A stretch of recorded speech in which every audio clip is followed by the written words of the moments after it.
Hello दोस्तों, UPSC Hindi के online platform में आप सभी का स्वागत है। हम यहाँ पर अपनी डेली करंट अफेयर की सीरीज़ को कंटिन्यू करेंगे, जिसमें हम न्यूज़ में आए इंपॉर्टेंट टॉपिक्स को डिस्कस करते हैं। तो हमारे डिस्कशन स्टार्ट करने से पहले हम यहाँ पे कुछ क्वेश्चन देखेंगे जो कि आज के डिस्कशन पे बेस्ड हैं, और आप हमारे डिस्कशन के एंड में ये सारे क्वेश्चन के आंसर देने में पूरी तरह से सक्षम हो जाएंगे। तो आप पहला जो हमारा क्वेश्चन है वो है विलायती कीकर या लांताना कैमरा, ये क्या चीज़ है। फिर next question uniform civil code या फिर समान नागरिक कोड, ये कॉन्स्टिट्यूशन के किस आर्टिकल से रिलेट होता है, तो ये हम आगे देखेंगे। और फिर निंजा मिसाइल ये क्या है। फिर नेक्स्ट है highest producer of jute in the world, कौन सी कंट्री है। फिर पिच ब्लैक एक्सरसाइज ये किन किन कंट्रीज़ के बीच में होती हैं। तो चलिए स्टार्ट करते हैं अपने सबसे पहले टॉपिक से, जो कि विलायती कीकर से रिलेटेड है। विलायती कीकर ये अभी रिसेंटली दिल्ली गवर्नमेंट ने एक नोटिफिकेशन निकाला है जिसमें ये जो स्पीसीज़ है विलायती कीकर, यहाँ पे आप देख सकते हैं एक तरह से पेड़ है ये, इसको रिप्लेस करने की बात हो रही है, क्योंकि इसने उस रीजन में बहुत ज़्यादा ये फैल चुकी है। इन्वेजिव स्पीसीज़ है ये। तो पहले ये इंपॉर्टेंट हो जाता है कि इन्वेजिव स्पीसीज़ क्या होती है। इन्वेजिव स्पीसीज़ या फिर एलियन स्पीसीज़। इन्वेजिव या एलियन स्पीसीज़ वो स्पीसीज़ होती हैं, ये पेड़ भी हो सकते हैं, प्लांट भी हो सकते हैं, और कुछ जैसे मछली या फिर कोई एनिमल भी हो सकते हैं। ये अगर मान लीजिए किसी रीजन में जाते हैं एलियन स्पीसीज़, इसका नाम से ही आपको समझ में आ रहा होगा कि मान लीजिए कोई तालाब है, यहाँ पे कुछ मछलियाँ, कुछ पेड़ या सबका एक इकोसिस्टम है जो आपस में चलता आ रहा है बहुत सालों से। मान लीजिए यहाँ पे बाहर से कोई स्पीसीज़ आ जाती है, कोई ऐसी मछली आ जाती है, कोई नई मछली आ जाती है जो यहाँ की मछलियों से उसकी प्रॉपर्टी बहुत अलग हो, और यहाँ पर जो खाना हो यहाँ पे जो नॉर्मली मतलब मान लीजिए यहाँ पे कुछ जो प्रॉपर्टी थी उनसे बहुत अलग हो जाती है, और कोई भी धीरे धीरे वो बहुत जल्दी प्रोड्यूस करना स्टार्ट कर देती हैं, और बाकी जो वहाँ के आसपास की पहले से जो रह रही थी स्पीसीज़ वो सब वहाँ पे नष्ट हो जाती हैं। तो ये ऐसी स्पीसीज़ को कहते हैं इन्वेजिव स्पीसीज़, जो कभी बाहर से आए और उनका कोई कंपटीशन ना हो। जैसे कि आप जानते हैं हमारा जो प्रॉपर इकोसिस्टम है, फॉरेस्ट इकोसिस्टम है, या फिर जो भी वाटर का इकोसिस्टम है, सब में ये रहता है। जैसे कि हम फॉरेस्ट का एग्जांपल लेते हैं कि हमारे पास वहाँ पे बहुत सारे हिरन भी होते हैं, और बहुत सारे वहाँ पे शेर होंगे। तो एक तरह से यहाँ पे मेंटेन रखते हैं एक दूसरे को, कि यहाँ जो भी इकोसिस्टम होगा वो एक दूसरे की जो संख्या है एक दूसरे मेंटेन रखेंगे। कि अगर मान लीजिए पूरे जो शेर हैं एकदम से ख़त्म हो जाते हैं, तो इनकी जो हिरन होंगे वहाँ पे, और भी जो जितने भी वेजिटेरियन एनिमल होंगे, तो उनकी जो संख्या होगी एकदम से बढ़ने लग जाएगी, और उनकी संख्या बढ़ने से क्या होगा, वो धीरे धीरे जो इकोसिस्टम है वहाँ पे ग्रास चली जाएगी, तो एक इकोसिस्टम पूरा ख़राब हो जाएगा, नष्ट हो जाएगा। तो इसीलिए हम लोग के बहुत सारे प्रोग्राम होते हैं जो हम टाइगर और इन सब स्पीसीज़ को बचाने के लिए जो है प्रयास करते हैं। तो ये इन्वेजिव स्पीसीज़ की प्रॉपर्टी ये होती है कि नहीं, अगर तुम जगह पे कोई चली गई है तो वहाँ पे उसका कोई कंपटीशन ही नहीं है, कोई उसको उसकी जो नंबर हैं उनको चेक करने वाली कोई अदर स्पीसीज़ ही नहीं है, तो अपने आप को बहुत फल फूलेंगी और आसपास की जितनी स्पीसीज़ होंगी उनके रिसोर्सों को ख़त्म कर देंगी। तो इनके कुछ एग्जाम्पल हैं, जैसे बहुत फेमस एग्जाम्पल आपने सुना होगा, पार्थेनियम जो है, इसे ये आई थी हमारे इंडिया में। इसने ये जब से पार्थेनियम यहाँ पे आई है इन्वेजिव स्पीसीज़, तो इसने बहुत सारी लोकल स्पीसीज़ को जो है ख़त्म कर दिया है, नष्ट कर दिया है। आपने बहुत जगह पे इसको लगा देखा होगा। फिर उसके बाद वाटर हायासिंथ, फिर लैंताना कैमरा, ये सब एग्जाम्पल हैं इन्वेजिव स्पीसीज़ के। और आपको एक नया एग्जाम्पल मिल गया है विलायती कीकर, जिसे कहते हैं रोसोपिस जूलीफोरा। ये जो स्पीसीज़ है ये साउथ और सेंट्रल अमेरिका से आई हुई है, और इसको ब्रिटिशर्स ने इंट्रोड्यूस किया था। किस लिए किया था? ताकि फ्यूल और वुड की रिक्वायरमेंट को पूरा किया जा सके रूरल एरियाज़ में। और इसकी जो प्रॉपर्टी है वीड की तरह ही है। आप जानते हैं वीड कितना हमारी एग्रीकल्चर के लिए कितना ही ख़राब होता है, तो ये एक तरह से वैसी इसकी प्रॉपर्टी है सेम। और एरिड कंडीशन, मतलब कि इसके लिए बहुत ज़्यादा पानी की ज़रूरत नहीं है। ये नॉर्मल भी अगर कम भी है पानी, ज़्यादा इन्वायरमेंटल कंडीशन बहुत अच्छी नहीं है, तो भी ये फले फूलेंगे। तो ये सब प्रॉपर्टी होती है इन्वेजिव स्पीसीज़ की। तो ये अमेरिकन बुल फ्रॉग और ब्राउन ट्री स्नेक जो हैं, अभी रिसेंटली इन पे स्टडी की गई है। ये जो स्पीसीज़ हैं ये भी इन्वेजिव स्पीसीज़ हैं। इन्होंने वर्ल्ड में, पूरे वर्ल्ड में एस्टिमेट किया गया है कि 16 बिलियन के अराउंड, और 1986 से 2020 के बीच में 16 बिलियन के अराउंड जो है कॉस्ट इन पे वेस्ट, इन्होंने रिसोर्सेज को वेस्ट किया है, इतना ज़्यादा नुकसान किया है इतने टाइम पीरियड के अंदर, ये जो 2 स्पीसीज़ हैं। तो आप देख सकते हैं। तो अपने नेक्स्ट आर्टिकल पे आते हैं, जो कि हेल फायर R9X मिसाइल से रिलेटेड है। अभी आपने सुना होगा कि हमारे जो अलकायदा जो एक टेररिस्ट ग्रुप है, उसके चीफ जो हैं ऐमान अल जवाहिरी, इनको यूएस मिलिट्री ने इनको जो है एक एयर स्ट्राइक में इनको मार दिया गया है। तो किस वेपन के थ्रू ये जो है ये जो पूरा जो स्टार्ट हुआ था, ये जो मिसाइल जो यूज़ की गई है मेनली इसमें, इस मिशन में, तो वो मिसाइल का नाम है हेल 9X5, जिसे निंजा मिसाइल भी कहते हैं। तो ये मिसाइल एक तरह से इम्पॉर्टेंट हो गई है हमारे लिए। तो इसकी कुछ प्रॉपर्टी देख लेते हैं। तो ये मिसाइल जो है ये यूएस ओरिजिन है, यूएस की बनाई हुई मिसाइल है, और इसको इससे क्या होता है, ये बहुत ही कम कोलेट्रल डैमेज करेगी। मान लीजिए आपको किसी रीजन में कहीं पे आपने इसको टारगेट बनाया कि इसी जगह पे जाके ये डैमेज करे, तो ये आसपास के रीजन को ज़्यादा बर्बाद नहीं करेगी, मेनली टारगेट जो होगा वहीं पे जाके ये काम करेगी। तो ये काफ़ी अच्छी चीज़ है इसकी। और इसका वेट मात्र 45 kg है, और इसको आप हेलीकॉप्टर, एयरक्राफ्ट, बाकी भी चीज़ों से इसको जो है लॉन्च कर सकते हैं। और इसकी जो रेंज है वो 500 मीटर से 11 किलोमीटर के बीच में है। हेल फायर का मतलब heliborne laser fire and forget missile. ये जो है फायर एंड फॉरगेट, आप एक बार फायर कर दो, उसको टारगेट बता दो और भूल जाओ। फायर एंड फॉरगेट का मतलब ये होता है। तो चलिए अपने नेक्स्ट आर्टिकल पे आते हैं, जो कि जूट से रिलेटेड है, जूट क्रॉप से रिलेटेड है। अभी रिसेंटली मिनिस्ट्री ऑफ एग्रीकल्चर ने एस्टिमेट किया है कि थर्ड एडवांस एस्टिमेट किए गए हैं कि इंडिया का जो प्रोडक्शन है जूट का, वो डिक्लाइन हो चुका है।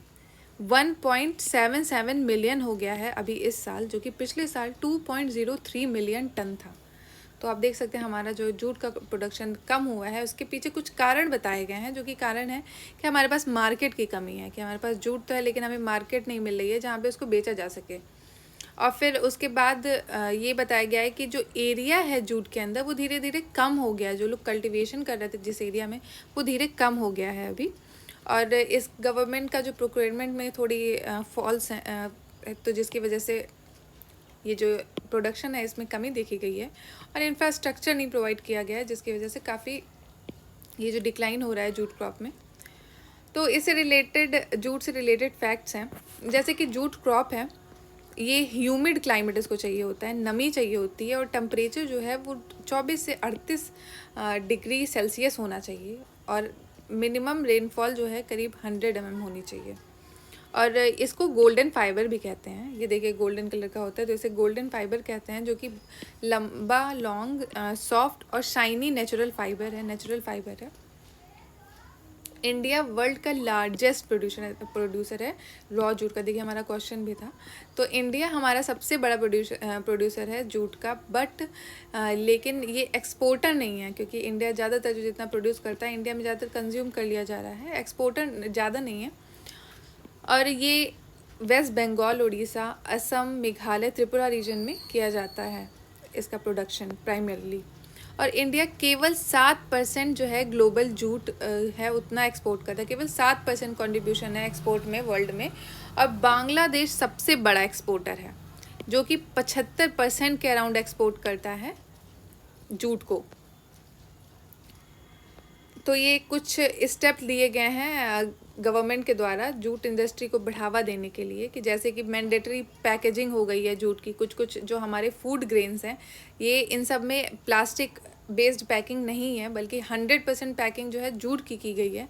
100% फूड ग्रेन जो होंगे वो जूट के पैकेज में होंगे। आप देखते हो 20% जो शुगर है वो भी जूट में होगी, जूट के पैकेजेस में होगी, जो कि गवर्नमेंट ने इसको बढ़ावा देने के लिए किया गया है।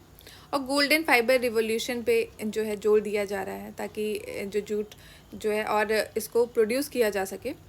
और जूट मार्क इंडिया लोगों ने एक लोगो बनाया गया है, जो कि जूट जो हमारा इंडिया का जो जूट है उसको एक उसकी जो पहचान के लिए एक लोगो बनाया गया है इंडिया के थ्रू।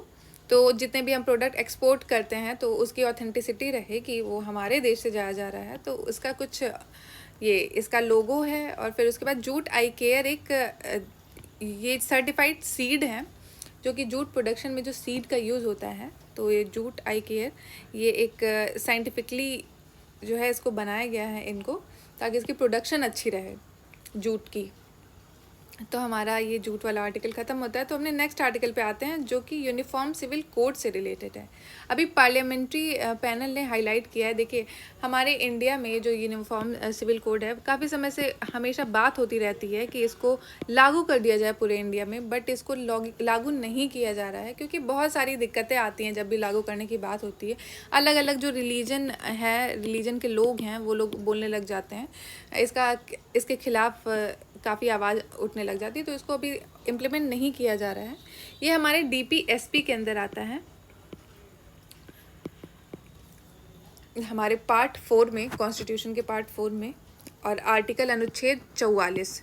तो ये जो यूनिफॉर्म सिविल कोड है, तो इसकी ये पूरे इंडिया में, जैसे हमारी जितने भी स्टेट हैं, सिर्फ और सिर्फ गोवा में इसको इम्प्लीमेंट किया जा सका है।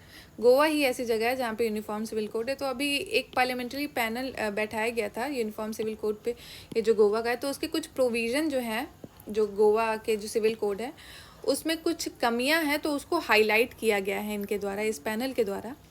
और हम जानते हैं हमारे गोवा ही एक लौती स्टेट है जहाँ पे UCC का एप्लीकेशन है पूरे इंडिया में। और ये गवर्न करता है जो मैट्रिमोनियल मतलब शादी से रिलेटेड जितने भी जो लॉज हैं, वो यही गवर्न करता है, और प्रॉपर्टी डिवीज़न से रिलेटेड। और इसका ये जो अभी ये बताया गया है, जो ये गोवा का जो UCC है, इसमें इक्वालिटी मिसिंग है, कि हमारा जो आर्टिकल 14 जो बात करता है इक्वालिटी की, वो चीज़ मिसिंग है। यहाँ पे क्यों मिसिंग है, तो उसका एक कुछ एग्जांपल है कि जैसे इन्होंने रिकॉग्नाइज़ नहीं किया है बाइगमी या पॉलीगैमी को, मतलब कि एक से ज़्यादा मैरिज करना, इसको नहीं रिकॉग्नाइज़ किया गया है।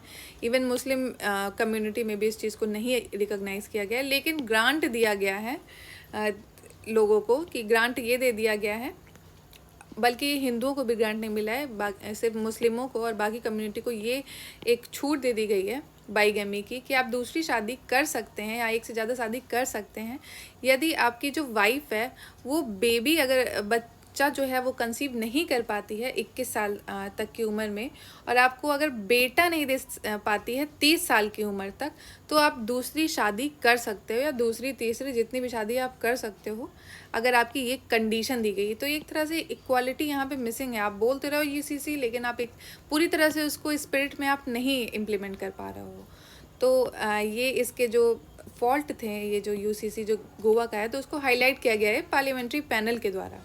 तो UCC क्या है, तो ये इंपॉर्टेंट हो जाएगा। तो UCC मैंने आपको बताया, जैसे कि एक सेट ऑफ लॉ हैं, बहुत सारे लॉ हैं सेट करते हैं, जो कि पर्सनल मैटर जैसे कि marriage, divorce, adoption, inheritance, succession, इन सब से रिलेटेड जितने भी लॉ हैं, उनको सारे सिटीज़न पे इम्प्लीमेंट किया जाए, चाहे वो किसी भी रिलीजन के हो, किसी भी कास्ट के हो, किसी भी जेंडर पे। इसके बीच में डिस्क्रिमिनेशन ना हो, कि एक लॉ हो इन सब चीज़ों के लिए, और उसी के द्वारा जो है सारे जो रूल हैं उसी पे बेस्ड हों। क्योंकि आप जानते हैं हमारे इंडिया में जो हिंदू कम्युनिटी है, मुस्लिम कम्युनिटी है, सारी कम्युनिटीज़ का जो इन सब सिविल लॉज जो हैं वो रिलेटेड होते हैं उनके धर्म के अकॉर्डिंग। जैसे मान लीजिए मुस्लिम का शरिया लॉ को ये फॉलो करते हैं, तो इनके अगर मैरिज से रिलेटेड कोई दिक्कतें हैं, डिवोर्स से रिलेटेड, एडॉप्शन से रिलेटेड कोई चीज़ें हैं, तो वो उस लॉ के अकॉर्डिंग होगी। हिंदू कोड बिल है, उसके अकॉर्डिंग जो होता है ये, मतलब ये शरिया पे बेस्ड होता है मुस्लिम कोड बिल। तो इस तरह से ये कहा जा रहा है सारे धर्म के लिए अलग अलग के बजाय अगर एक ही बना दिया जाए UCC, ताकि किसी भी धर्म के लोगों के साथ डिस्क्रिमिनेशन ना हो। तो इस पे बहुत समय से चर्चा हो रही है, लेकिन हमारी जो है 75 साल होने वाले हैं आज़ादी के, अभी तक इस पे पूरी तरह से सहमति नहीं बनाई जा चुकी है। ये हमारे आर्टिकल 44 से रिलेटेड है कॉन्स्टिट्यूशन का, DPSP से, और ये UCC की बात करता है, यूनिफॉर्म सिविल कोड। और गवर्नमेंट ने इंडिपेंडेंस से अभी तक जो है इस पर नहीं हो पाया है कुछ सर्वसम्मति। तो आप चलिए, हमारा डिस्कशन यहीं पे एंड हो गया। तो हम अपने क्वेश्चन देख लेते हैं। तो हमको लगता है आपको इन क्वेश्चन का आंसर अब पता चल गया होगा कि विलायती कीकर लांताना कैमरा ये क्या है, ये इन्वेजिव या एलियन स्पीशीज़ हैं। और यूनिफॉर्म सिविल कोड जो है ये किस आर्टिकल के अंदर आता है? ये आर्टिकल 44 के अंतर्गत आता है। और फिर उसके बाद निंजा मिसाइल, आप जानते हैं अभी जो हमारी अलकायदा के जो चीफ थे उनके ऊपर जो एयर स्ट्राइक की गई थी यूएसए के द्वारा, यूएसए की मिसाइल है। और फिर उसके बाद हाईएस्ट प्रोड्यूसर जूट का वर्ल्ड में कौन है? वो है इंडिया। लेकिन एक्सपोर्टर की बात होगी तो वो हमारा इंडिया नहीं, बांग्लादेश होगा। और पिच ब्लैक एक्सरसाइज है, ये पिच ब्लैक एक्सरसाइज ये किन किन कंट्रीज़ के बीच में होती है? सॉरी, लास्ट आर्टिकल हमारा जो पिच ब्लैक एक्सरसाइज के बारे में बात करता है, ये ऑस्ट्रेलिया ने अभी रिसेंटली जो एक्सरसाइज की है, ये बाइनियल एक्सरसाइज है, ये 2 साल में एक बार होती है। और ये बहुत सारी कंट्रीज़ के बीच में है, 17 कंट्रीज़ के बीच में है, जिसमें से बहुत सारी कनाडा, यूएसए, यूके, काफ़ी कंट्रीज़ पार्टिसिपेट करती हैं इस एक्सरसाइज में। और ऑस्ट्रेलिया के साथ और भी कुछ एक्सरसाइज हैं, जैसे कि आप ऑसी इंडेक्स देख सकते हैं, मालाबार देख सकते हैं। तो इंडिया, ऑस्ट्रेलिया, यूएस, जापान, ये सारी एक्सरसाइज जो ऑस्ट्रेलिया के साथ होती हैं, और ये मालाबार जिसमें क्वाड की सारी कंट्रीज़ सम्मिलित हैं। तो आई थिंक आपको ये लास्ट वाले क्वेश्चन का भी आंसर पता चल गया होगा, पिच ब्लैक। तो हमारा डिस्कशन यहीं तक है। Thank you so much for watching. जय हिंद, जय भारत।